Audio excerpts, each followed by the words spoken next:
Immunisation evidence program was to generate evidence on what works on engaging community to improve the immunization outcomes and also to test their appropriateness, feasibility, as well as acceptability. And as I said before, we received a request from the aides to generate a more and high quality evidence in this area. Then we did a scoping. This is internal research work. We did what we call a scoping study, where we went out and talked to the stakeholders and important experts around the world and tried to understand what are the key things that can be done, what are the key interventions that can be tested going forward. We also did what we call a rapid evidence catalogue to see what is the current state of evidence in this area. And what we found was, right now we have, at that time, insufficient high quality evidence. The community engagement approaches within the field of immunization itself were underused. And we also looked at other sectors where the community engagement interventions have been used, like rural development, community-led total sanitation, and we found that the interventions that are co-managed with the communities are more likely to be successful. So based on that, we launched, as I said, a program formally. We got 47 applications when we launched our RFP. Out of those, we selected 6 formative evaluations and 7 impact evaluations. These evaluations, as you can see on this map, are all around the world. We have 3 which were done in Nigeria, 1 in Uganda, 3 in Ethiopia, 1 in Pakistan, 4 in India, and 1 in Myanmar. And as I mentioned before, these are a combination of formative and full impact evaluations. As you can imagine, that it is highly unlikely that any single theory of change would be able to capture all the different ways in which these community engagement interventions are actually going to lead to the immunization, the desirable immunization outcomes. And more importantly, there is no single precise causal mechanism that is going to take you from a particular activity to an immunization outcome. I think that what the underlying assumption in this theory is that different contexts have different barriers, and the interventions have to be adaptive and to address those barriers. So, and also that the community and the thinking was, and the logic was that why the community engagement interventions would work is because to identify the barriers, to think about what are the right interventions to address those barriers and how to implement, it is a very engaging community on all these issues is a very effective way to do that. So let's just go at the different components of the theory of change. As you saw, that it is a very complicated, not very complicated, but we couldn't put it on one slide, so we thought we'll do it component-wise. So one of the first things when we were trying to build a theory of change for this evidence program, we realized we have to first define what is community engagement. There is no one common definition of what community engagement is. And after a lot of research, how we have defined community engagement or participation is a process wherein communities are included in the planning, the decision making, as well as the implementation of activities that directly impact them. And what we did was we took a spectrum of community engagement or participation from a body called International Association for Public Participation, and we adapted our community engagement populations, using their framework. Now, as you can see, there is a degree of involvement over here, and it goes from the informed level, where you just basically inform the community about an intervention, to an empowered level, which is the last one, which is basically completely empowering the community to make decisions and to implement them and to manage it. And then you have the degrees of community engagement in between. You can consult a community, on what are the barriers, and then you can come back, but it's a one-day process. You don't go back, and it's not a iterative process. You can involve them. You can involve the community in the delivery of the intervention, in the planning stage. You can collaborate with them, like actively collaborate with certain partners in the community members to both design as well as deliver the intervention.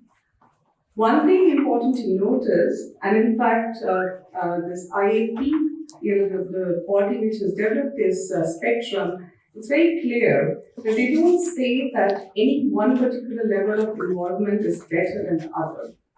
Just because you have degrees of involvement does not make it make one better than the other. Also, so first of all, we have this, our community engagement interventions according to the degree of involvement.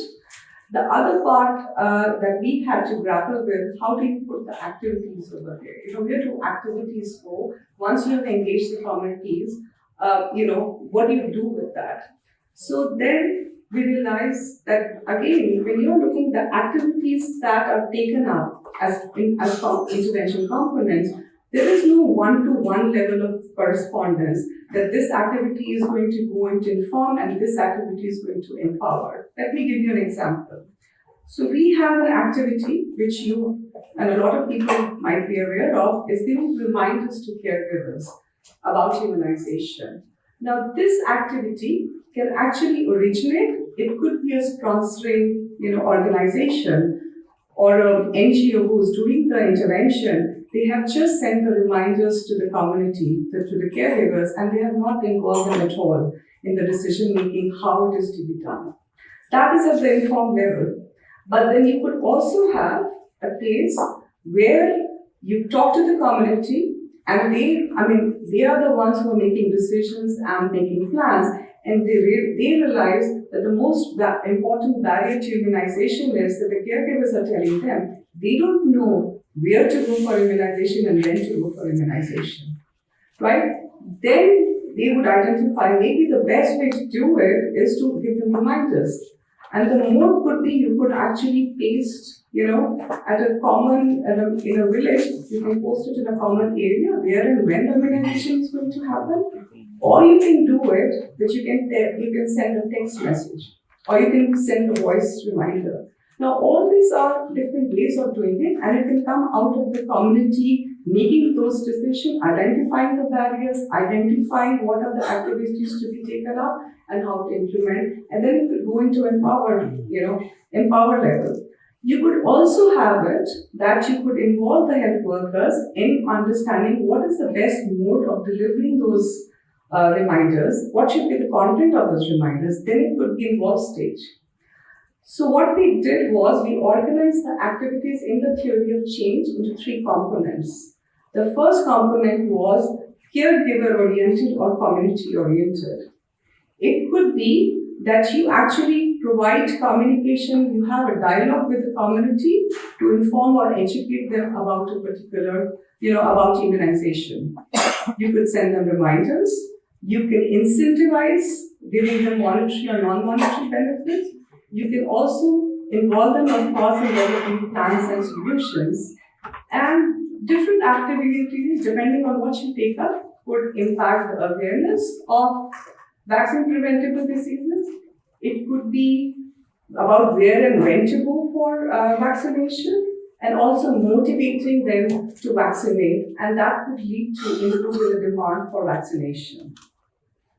Other sector of activities are health provider oriented, and these are related to the frontline health workers. It could be a formal health workers, which are the vaccinators.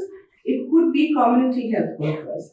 And over here, the activities could be the outreach, how to reach hard to reach populations, training, again incentives, supportive supervision, providing reminders, and it could impact the health, the providers at different levels. It could improve their capacity, their skills, their motivation, their accountability, also the way that they track the children and the defaulters, and it could lead to improvement and delivery of services.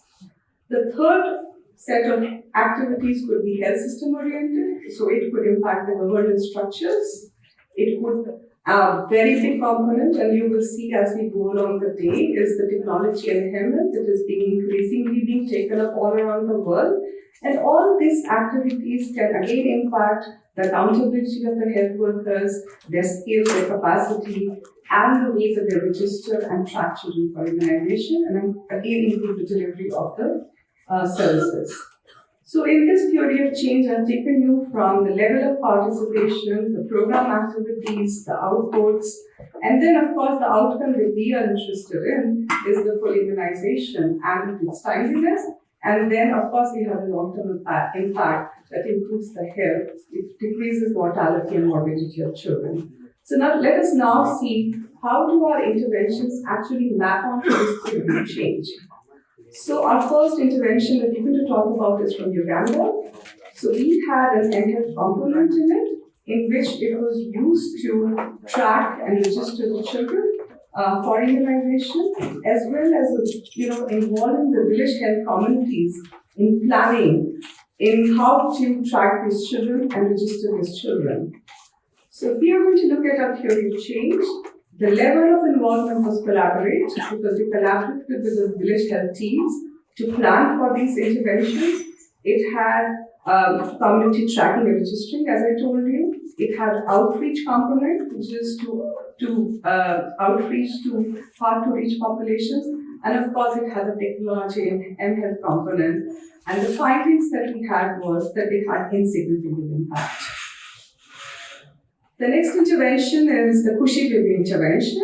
It had this novel mHealth platform. It had a child pendant, pendant which was put across the child's neck, in which digitally encrypted information about the child's immunization was there. It was also had a health worker tablet in which they put in the record of the children as well as actually the brothers. It tracked the mothers right from the stage of pregnancy. And then it had a dashboard which showed the overview to the district health administration to monitor the children, the immunization of children, as well as the provider-related service component. So if we look at our theory of change, the activities, it had a collaborative, the degree of involvement was collaborative because it did involve the frontline health workers in making sure the app is usable as well as relevant to them. And it had incentive component. It has a non-monetary incentive because they gave a pendant to a child. They also provided voice reminders in the local dialects to the caregivers, and they were pretty targeted. And of course, it had the mHealth component, and this study has found a significant impact. The third intervention was community-led videos, which happened in Uttar Pradesh in India. So here the community was involved from the story design to acting, who acted into these videos, as well as producing these videos, and then the ASHA workers were involved in the dissemination of these videos on maternal and child health practices. So its components was, again, it was collaborative because, it was community-led. It really involved a community in different important aspects of the intervention. The ASHAs were trained, to both in production of videos as well as the dissemination activities. It had an outreach component, and of course, it was supposed to have a communication and dialogue with the caregivers as well as other important decision makers. And this study found insignificant impact. The next study was done in Assam. It's called the SALT study, Stimulate, Appreciate, Learn and Transfer. So basically, it was a study in which this community was the one who was empowered both to identify what is important to them, plan about it, implement the activities, evaluate them, and this study had insignificant impact. The next study was in Nigeria, where they engaged traditional and religious leaders to communicate with the community as well as have a dialogue with them on the importance of routine immunization activities. This study had components on, as I said, communication and dialogue. the traditional and religious leaders were given training, also the health providers were given training, as well as the ward development committees, which are the health facility level where the vaccination happens, were also strengthened. And in this case, this study also found significant impact. The next study was in Ethiopia, where they basically put these big charts, posters in the health facilities at the level where the vaccination happened, and for each child it was tracked. Their status on immunization was tracked. It was giving an intrinsic motivation to the health provider, which is the health extension workers, as well as to the caregivers, because once the child had full immunization, there was a stamp which was put on their palms, not the palms, at the back of the hand, and also given them a sticker. And in the study, as I said, non-monetary incentives for the health providers. There were reminders which were provided to the health providers. There were non-monetary incentives for both caregivers and health providers, and there were outreach activities, and this study found significant impact. And the level of community involvement was involved. The last study was in Haryana, in India, and this had several treatment intervention arms. First was it wanting to leverage the peer network, the social network in the community. The second one was to incentivize the community to take their children for immunization, in which they provided mobile recharges, and they experimented with the different ways in which it was to be done. And the third was that providing targeted SMS reminders. Now, these components had different level of involvement. There was for the reminders component, it was at the informed level. For the incentives part, they did consult, had a focus group discussions with the communities on it, so it was at the consult level. And then for leveraging peer networks, they actually went to the communities and asked them who are the most influential members and who are the people who are very good disseminators of the information, which they call the gossip seeds, and then send the message to those people about immunization. And so it was involved. And in this study, they found significant impacts for both the incentive component as well as for the, sorry, I was just trying to see the last one. And yeah, it was about the seeds, about the peer networks where the people to whom the influential people as well as the people who are good disseminators of the information to whom they send the messages, they went and communicated to the community about the importance of immunization. So as I said, so they found significant impacts of both the incentive component as well as the peer networks, that is the seeds, the gossip seeds part. To address some of the supply side issues, the world community adopted periodic routine immunization intensification kind of approach, PD, which in India we call it Mission Indradhanush, the umbrella program. From yesterday's presentation, if I remember correctly, some of the evaluators have pointed to Mission Indradhanush as a kind of a contaminating or confounding agent. Now, with that, I'd like to go to Sandra. So, do you think, because in short approach in Assam, which was quite an innovative one to engage with the community, collaborate with them to improve, but impact was again not significant, and we didn't see. Now, Mission Indradhanush, by design and definition, was targeted to the hardest reach children. But then it should have accentuated actually our impact, because if we are also working in those areas, but that didn't happen. So why do you think, where probably we are still missing some of the elements in our community engagement strategies, which probably we can learn from this very important short exercise. And if we like to refine that, replicate that in that or different setting, what should be those important issues? Thank you. So I think if you look at all the studies that Monica presented this morning and summarized, and you can see that there were some in which they work and a couple of them which didn't work. And if you look a little bit deeper, one of the things you will realize is that in the ones which work, those were implemented in districts in which there was, relatively speaking, a low bar of the immunization evidence, and the demand side was pretty low. And so, and then within this 1 year, they were able to show statistically significant change. Whereas when we started off in Assam, which is often described as a state with low immunization indices, the NIPH's data showed very low figures. But and so we planned the study on the basis of those figures, with those low numbers. We took one district in which the figures were high, because we also wanted to say stagnant. We wanted to address the question of stagnation too. Once it's reached 80%, then what will it still change? So we took what we thought was a low one, a couple of low prevalence districts, and then also the higher one. When we did our baseline survey, which was now the mission going out and freezing, because Assam was often described as a low prevalence district. It was rolled out, mission implementation was rolled out in a big way.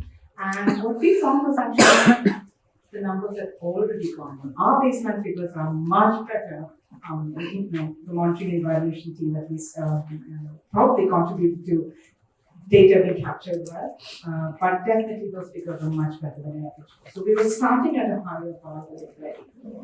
And I think,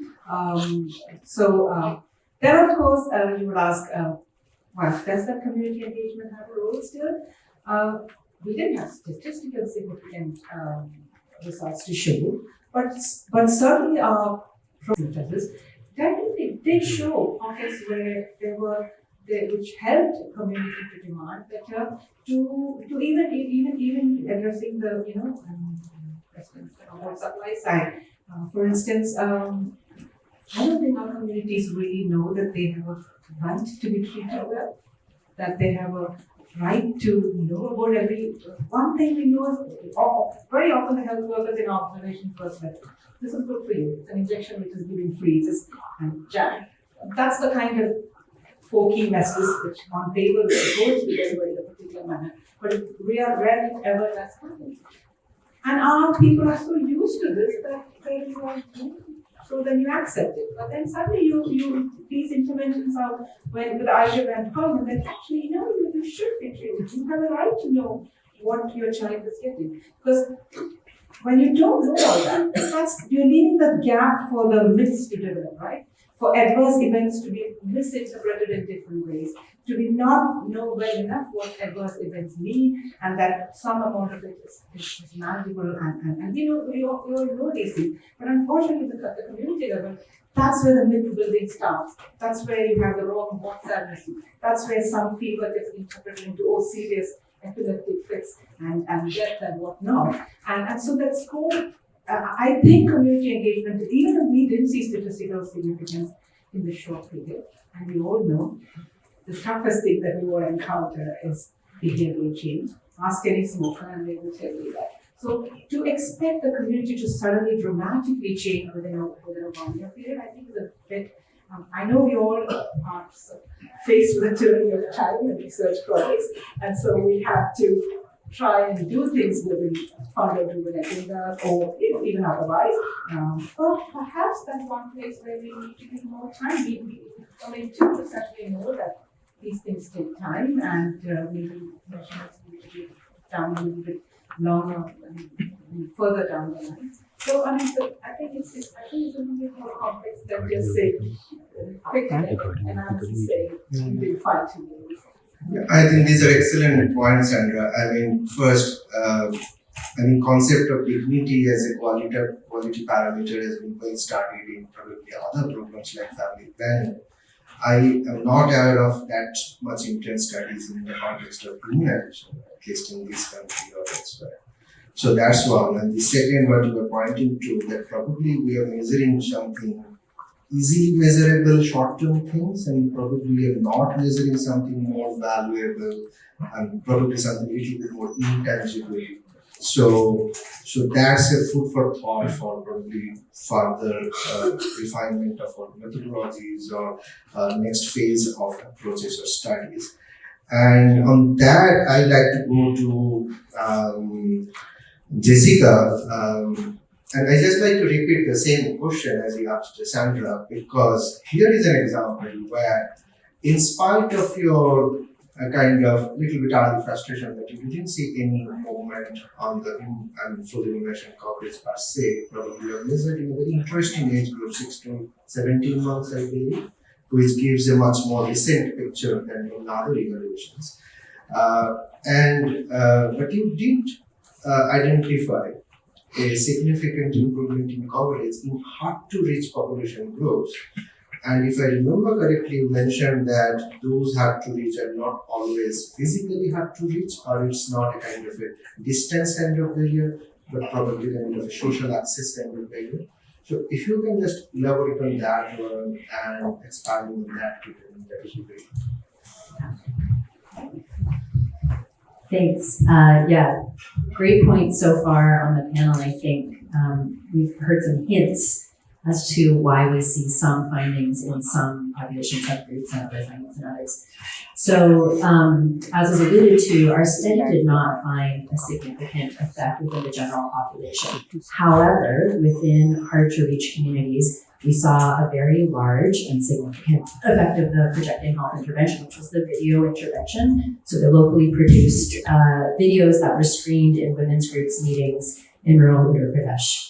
So why did that happen? We spent a lot of time with our process evaluation findings during the course of our intervention and with our theory of change.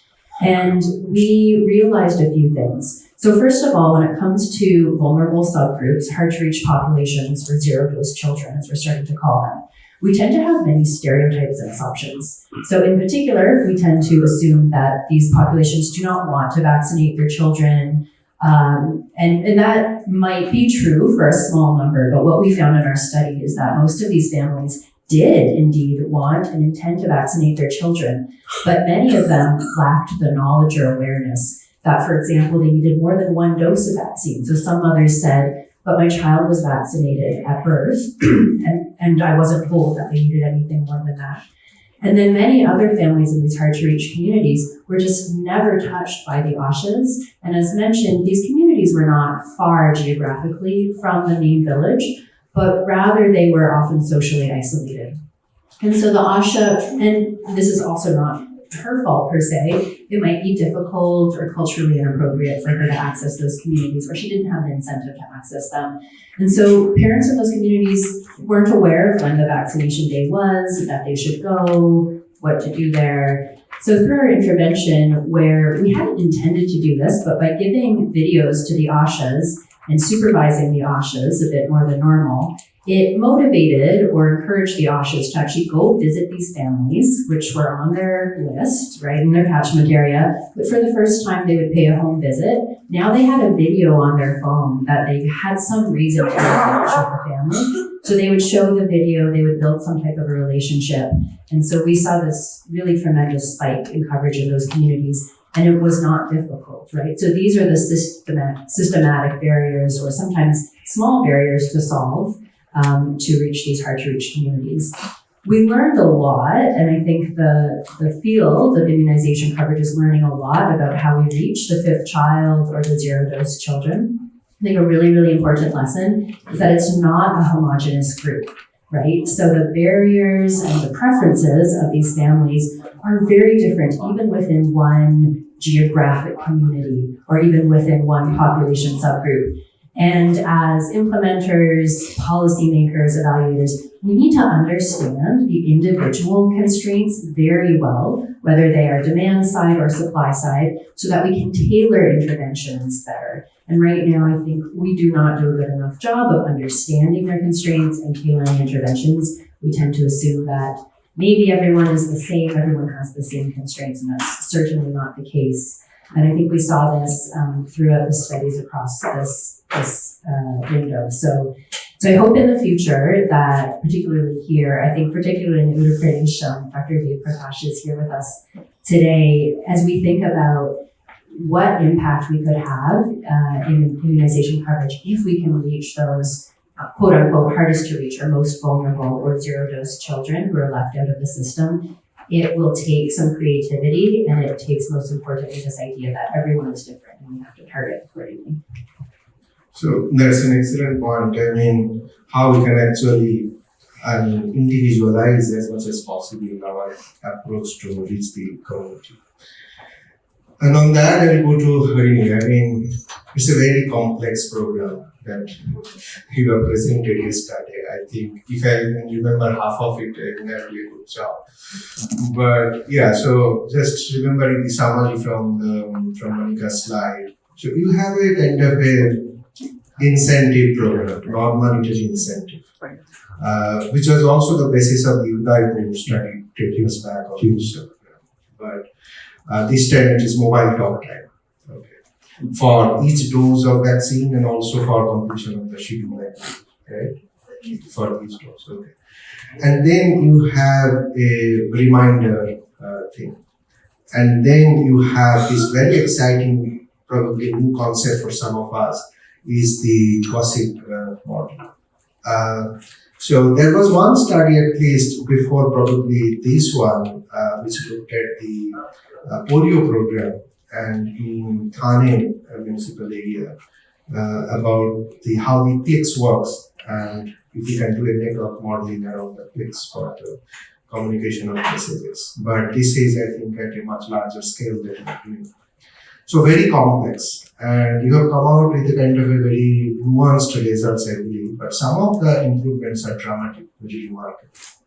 Now, another interesting point is that just on the reminders, you told us that these were not very effective on their own. While there might be other studies who may have found it to be a little bit effective. So there are mixed evidence. And you have looked at very complex interventions. So I'm going forward to kind of a more compendium or a kind of ecology of evidence. I believe there is a session probably today itself which will look at these at a much deeper way. But if we just, call out how should we treat, because one study in suppose Maharashtra says okay it works, one study in Haryana says it doesn't work, then another study in Rajasthan will say it works. Now people like Dr. Ved Prakash should get confused. What should I adopt for you? And so, so what would be your summary take on the interpreting this kind of a mixed evidence and how from a pilot to scale, what should be the journey? And on that, and I'll not lend my monologue here, but you also mentioned a very important point that you like to now take your interventions to the government technology platform, which is unknown. And that's a very critical decision because you have raised your own mHealth platform there because of your study, but now you are plugging into the government's existing thing. And this compatibility with the pre-existing program, should you think that should be one of the critical indicators to decide how we should scale?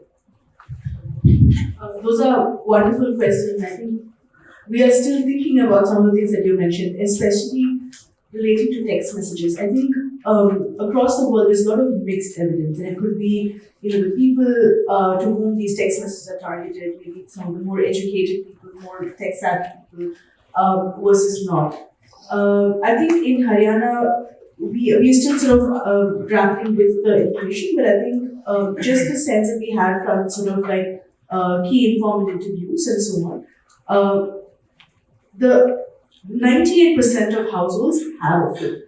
But I think only about 15-16% of mothers have a phone. So when the mothers come to the sessions and they give their own phone numbers, they are more likely to remember seeing some sort of a message. And of course, the message is much more salient when the message includes a line about the incentives, as you might imagine. But when it's a household phone, there's less recall of having seen this message. There are instances where someone says, "Oh yes, my husband or father-in-law, mother-in-law told me about this, and I went to the session." So I think there's a lot more work that needs to be done on understanding how patterns of phone ownership or availability to use of phone would influence these kinds of interventions. The other thing is sort of reminders. So the way our reminders functioned was that the child was due for X vaccine, they were reminded, but the reminders did not sort of continue. So that's one other option that we are thinking now in the scale is maybe if it's not just a one-time event. Till the child does not get the vaccine, they keep getting reminders that you're due, which is a much more powerful message, right? Every month you see this reminder, say, oh, why am I getting this every month if they do read it? So that's one thing you want to see. The other thing is you also want to see whether IVRs are important. We did have IVRs, but even that the recall was low because people tend to, as many of us do, cut off the phone as soon as we hear a voice recorded message. So I think there is a lot of work to be done. The important idea behind this is that it's extremely cheap, right? It's what few paisa to send a text message. So it's worth investing in it to try and find what's that ideal message that should be sent. What is the ideal periodicity of the message that should be sent to these people? So I think that's where we're at. It needs a lot more work. And what's also fascinating is if you kind of embed this within mHealth programs, it's actually very easy to do quick interface experiments, right? You can randomize for a bunch of people within the mHealth platform, and then you'll easily be able to see those results in a few months even. So I think that's where we are at. The answer is yes, it continues to be mixed, but I think we are beginning to see some sort of reasons why we might have to do a little bit more research. And then sort of, I'm sorry, the next question. Yes. So I think, this often happens, right? Like when we are doing an RCT, we try to make it sort of scalable, quote unquote, but if the system is not yet ready, then it's hard.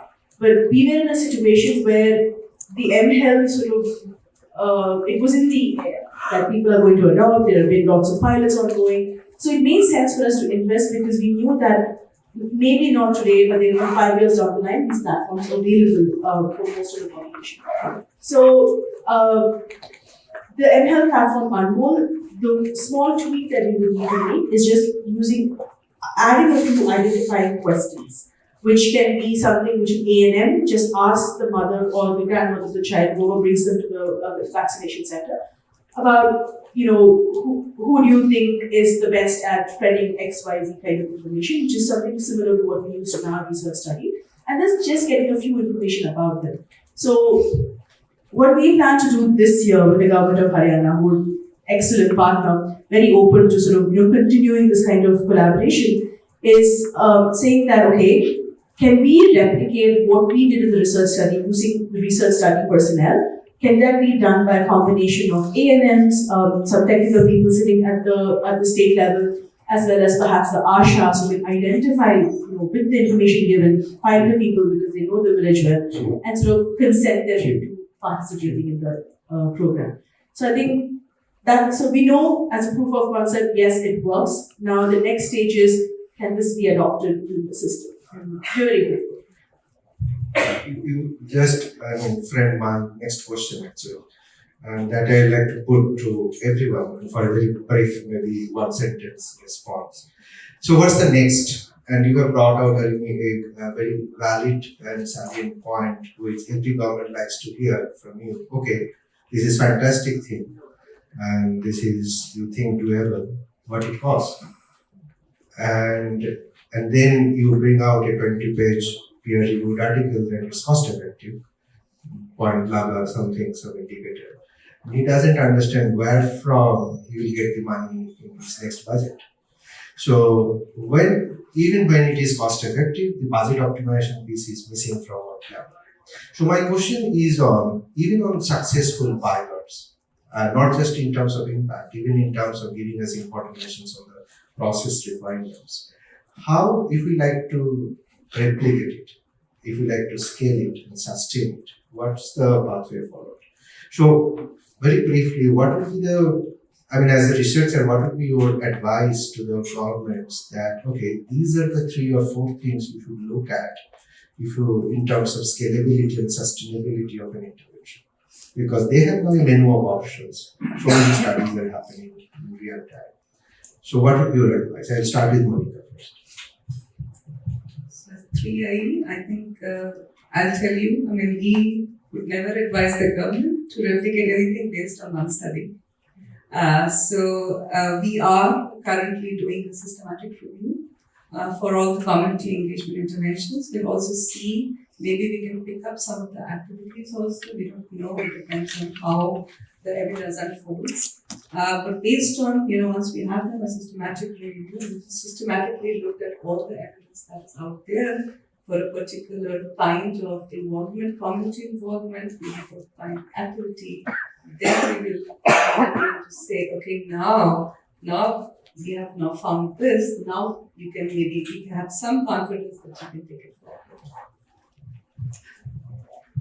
I think largely our country was still in the evidence-based decision-making sphere. We're only grappling and moving to more evidence-informed decision-making.